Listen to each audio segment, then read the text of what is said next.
Palabra y vida.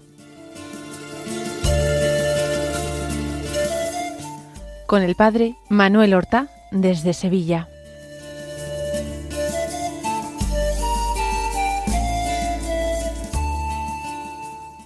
En el nombre del Padre, y del Hijo, y del Espíritu Santo.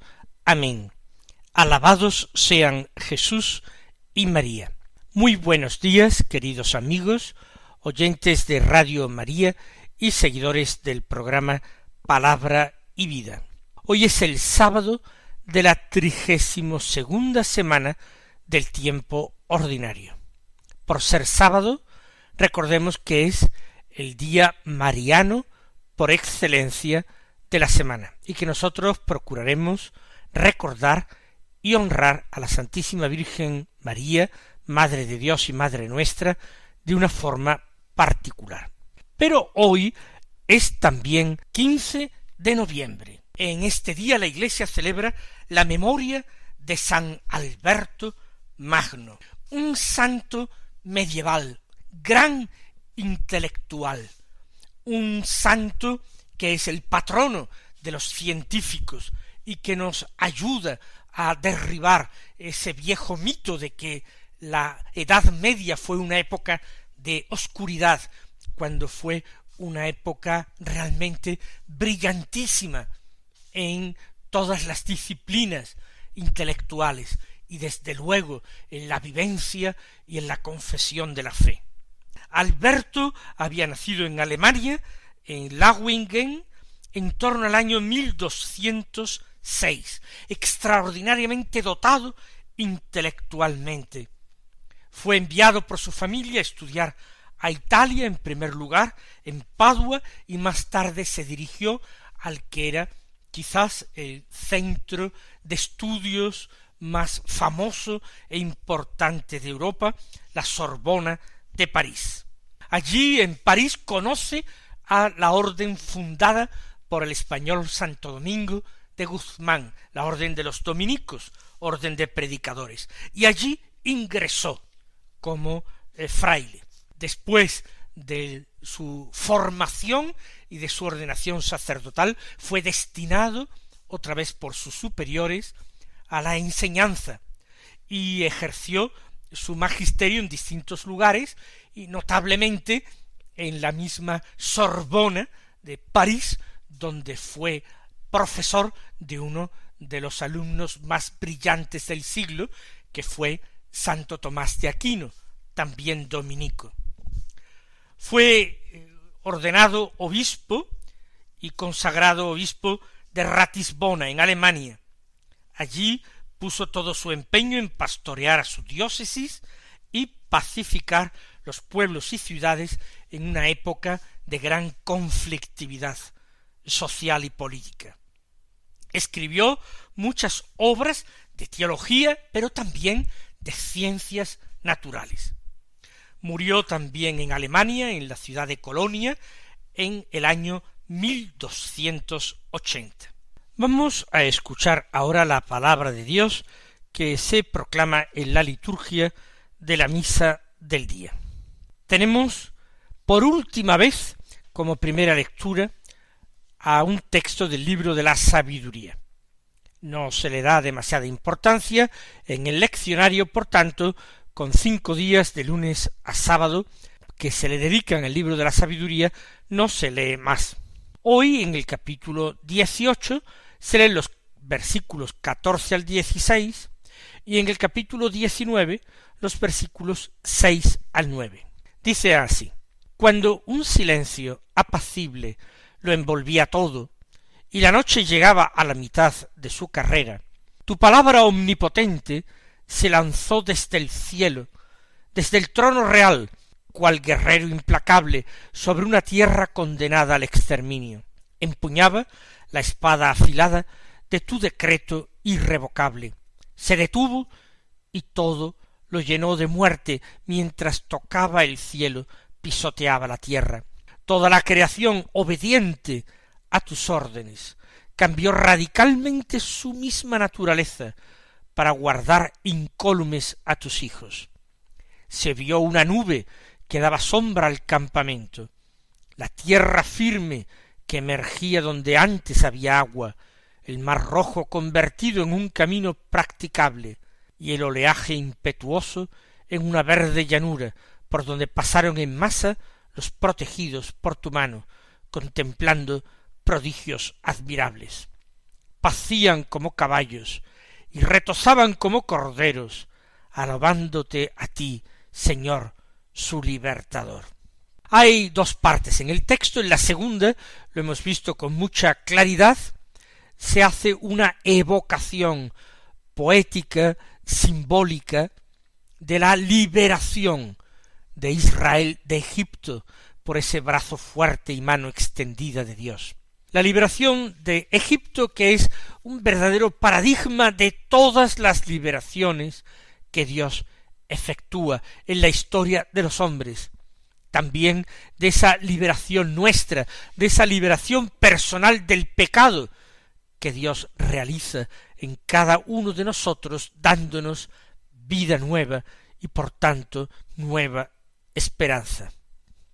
Y la primera parte del texto, curiosamente, es citada por la liturgia de la Iglesia, la liturgia de la misa de la Iglesia, el día de Navidad, o mejor dicho, en la Nochebuena.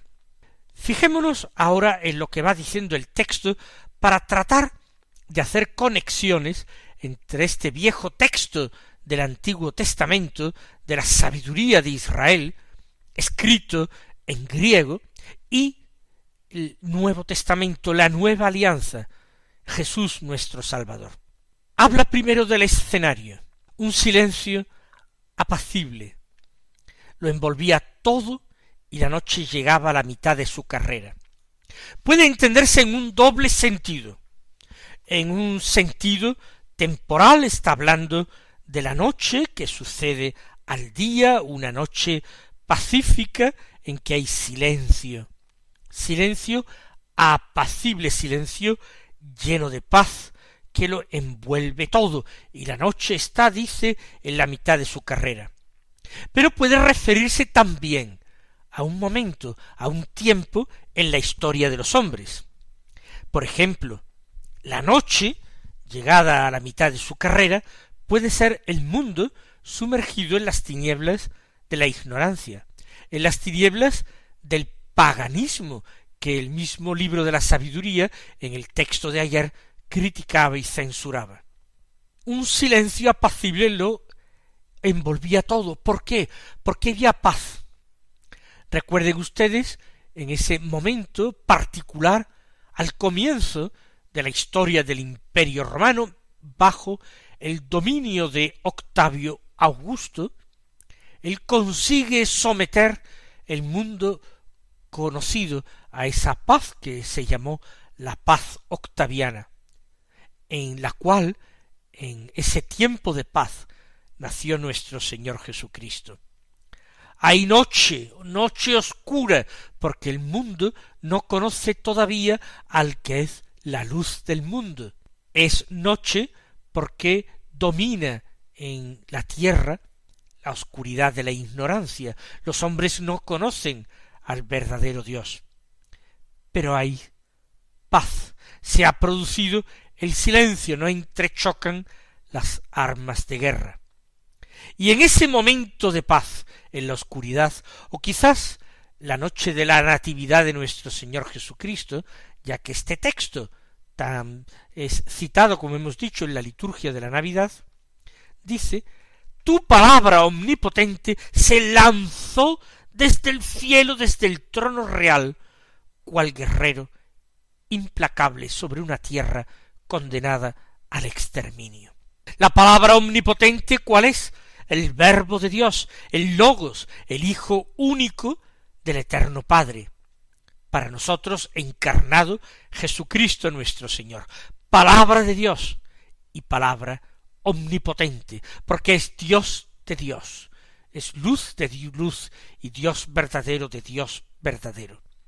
Esa palabra se lanza desde el cielo, se precipita desde el cielo, desde el trono real, porque en el cielo no estaba en cualquier lugar, como los ángeles, querubines o serafines, sino que en el cielo ocupaba el trono real, que no es otro que el trono de Dios, el trono de la Trinidad Santísima.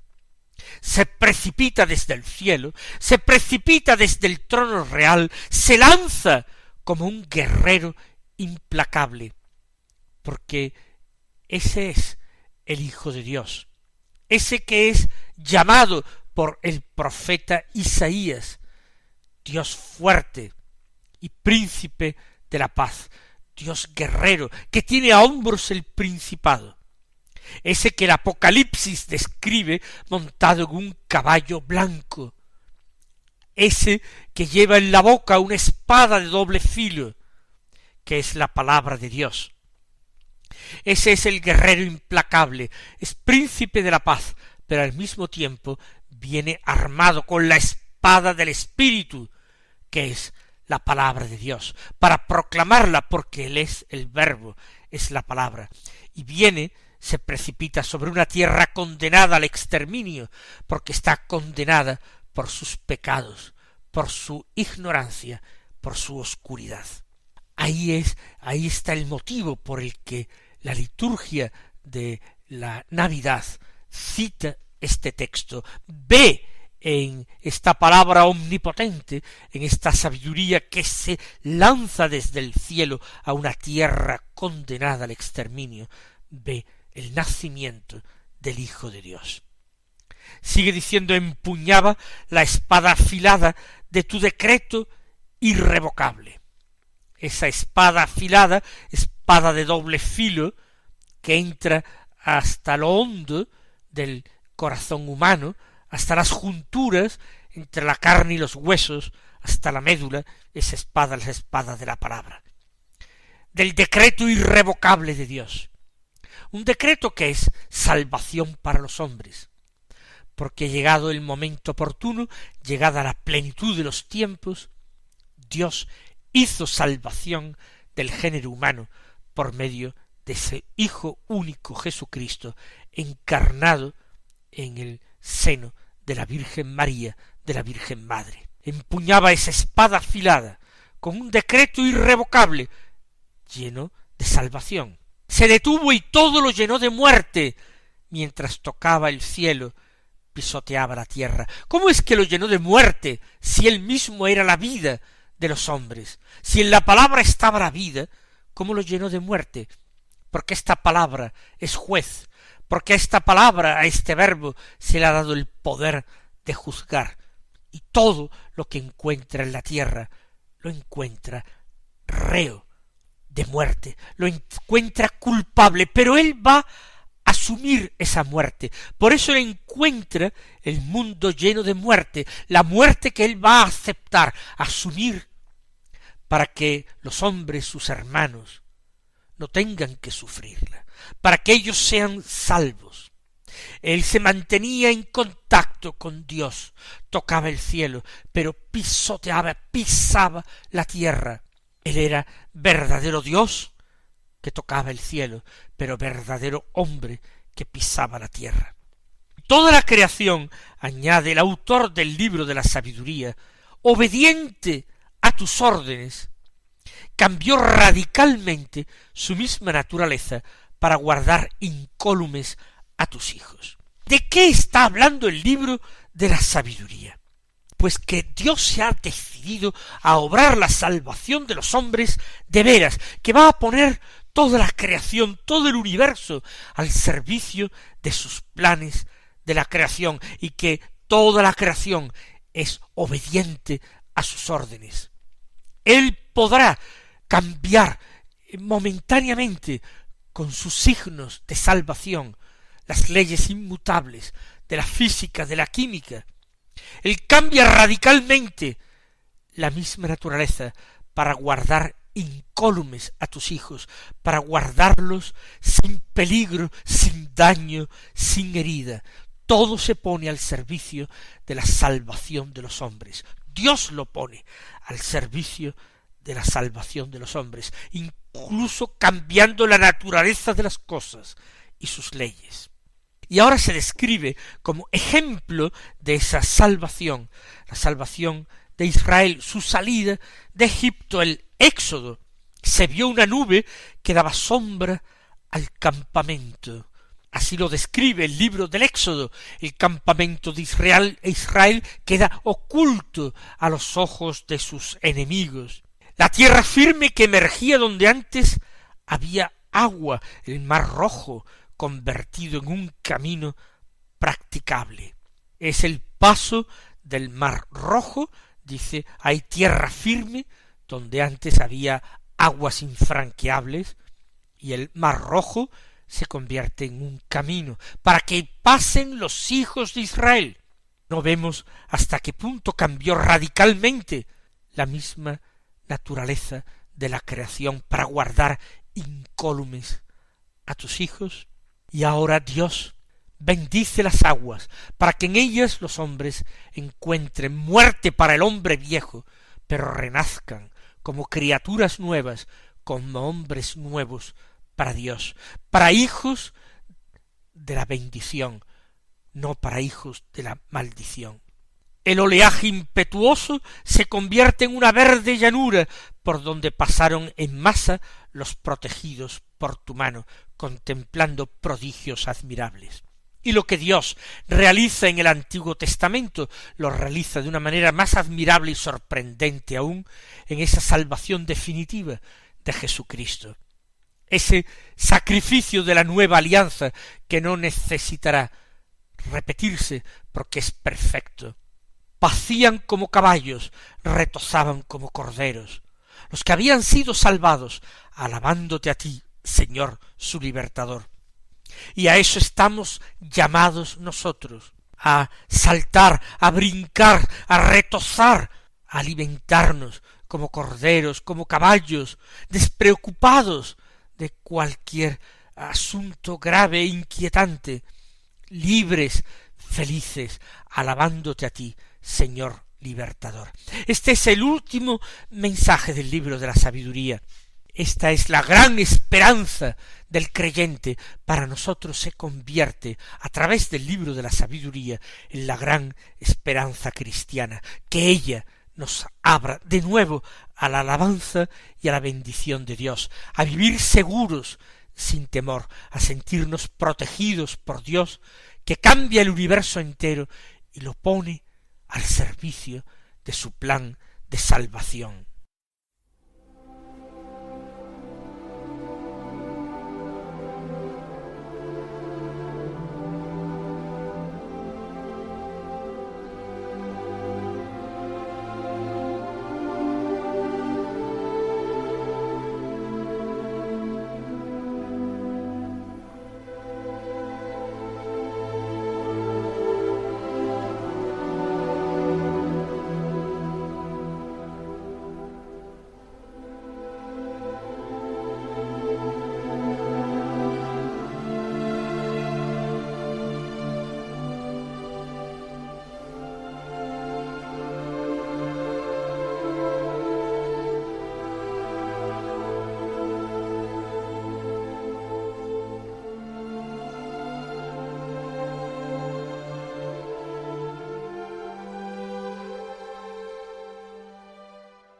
Vamos a escuchar ahora el Santo Evangelio de la Misa, que es de San Lucas, capítulo 18, versículos 1 al 8, que dicen así: En aquel tiempo Jesús dijo a sus discípulos una parábola para enseñarles que es necesario orar siempre, sin desfallecer.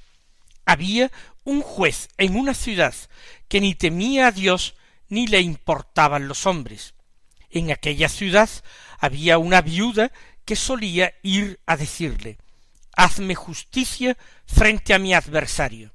Por algún tiempo se estuvo negando, pero después se dijo a sí mismo: aunque ni temo a Dios ni me importan los hombres, como esta viuda me está molestando, le voy a hacer justicia, no sea que siga viniendo a cada momento a importunarme.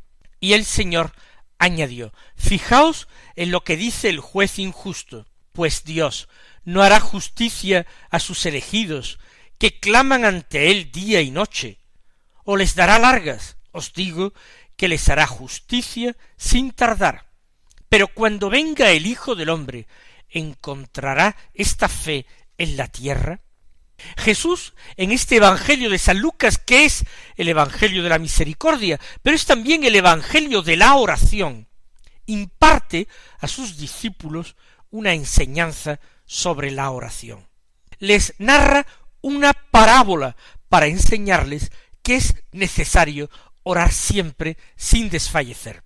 Por tanto, la enseñanza que Jesús trata de transmitir a sus apóstoles y a nosotros, sus discípulos, hoy, es la perseverancia en la oración.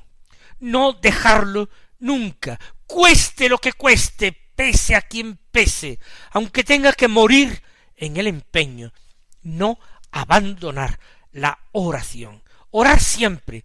Algunos piensan que lo ideal es orar muy bien y creen que orar muy bien es orar con mucha satisfacción propia y muchos gustos espirituales. Pero orar bien es orar siempre, es orar sin cansarse, sin desfallecer, sin desanimarse. Y la parábola habla de un hombre malvado, es un juez inicuo, es un juez que no teme a Dios, y es un juez a quien no le importan los hombres, y eso que por su oficio tiene que impartir justicia. Ni le importan los hombres, ni teme a Dios. Y hay una viuda pobre que pide justicia frente al adversario. Quizás es una mujer atropellada después de la muerte de su marido, que padece indefensión y que recurre directamente al juez para pedir justicia. Y éste se la niega. Se la niega porque es un malvado, porque se desinteresa del clamor de los atropellados. Pero al final, dice Jesús, por interés propio se dice, aunque a mí no me importan ni Dios ni los hombres, esta mujer me está dando la lata, viene continuamente aquí con sus reclamaciones. Le voy a hacer justicia para que no siga viniendo a darme la lata. Ese es el juez injusto, que hasta se deja vencer por la insistencia de la petición. Y dice Jesús, ¿y Dios no hará justicia a sus elegidos? Él, que es bondad infinita, justicia perfecta, ¿no hará justicia a quienes se la piden día y noche clamando? ¿Les dará largas? No, dice Jesús, os digo que les hará justicia sin tardar, aunque el tiempo de Dios es distinto del tiempo de los hombres. Pero termina, cuando venga el Hijo del Hombre, ¿encontrará esta fe en la tierra? Se está apagando la fe, se enfría la caridad. Vamos nosotros, queridos hermanos, a encender esta fe y esta caridad en nuestros corazones. Que el Señor os colme de bendiciones y hasta mañana si Dios quiere.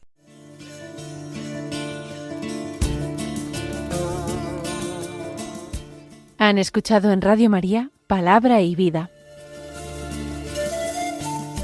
un programa que dirige el Padre Manuel Horta.